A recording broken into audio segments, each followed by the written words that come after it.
We have some great news for you and the fans.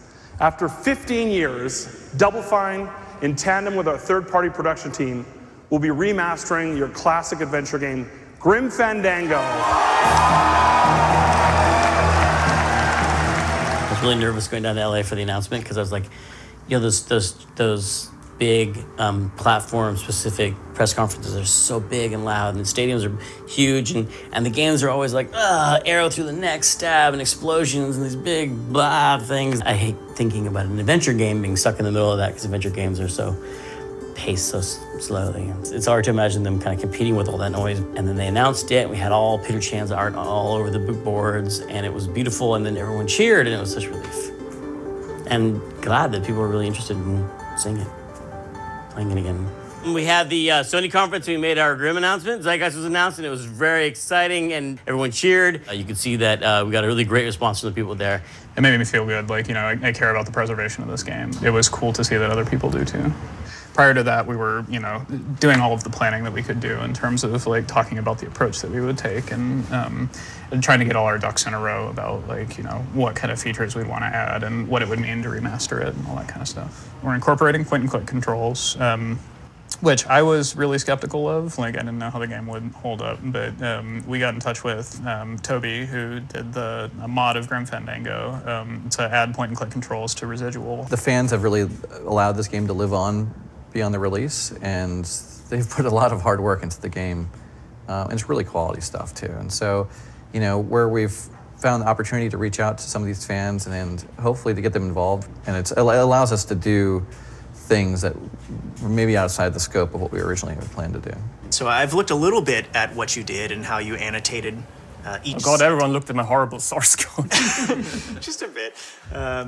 But I was curious about some of the things you just touched on with regards to like when you tell Manny to walk to a specific region, but the point where you define the hotspot and he needs to walk to actually trigger the camera transition isn't even on camera at the current time. Like, did you author specific points for him to walk to on the walk planes?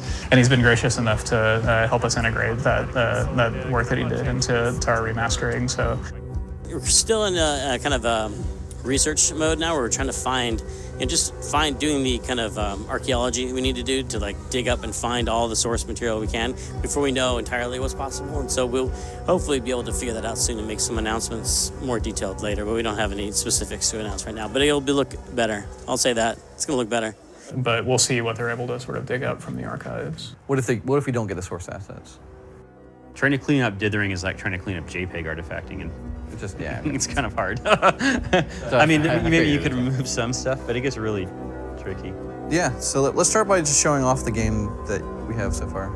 All right. Well, here is the first time, perhaps, for many of you to see Grim Fandango running on the PS4. We've been hard at work, and let's launch it. Our focus at this point in development is primarily on getting the game ported to as many different platforms as possible. And we're also preserving the ability to run the game using the original assets and rendering techniques and stuff. So we're working on getting the classic software renderer that the game uses up and running on all of our target platforms. Yeah, you can see that this is really old and compressed using a super low resolution codec, which is something that we're hoping to fix in the remaster. And here we are in Manny's office with DualShock 4 controls. So you actually smoothed out some of the collision for the character movement too?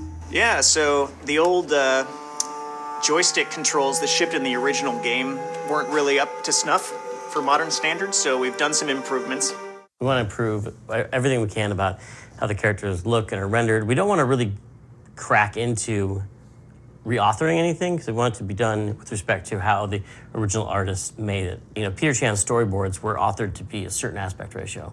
And so I really want to keep it to that aspect ratio, but just have it look as good as we can make it look, which I think Wes Anderson has made that cool again, right?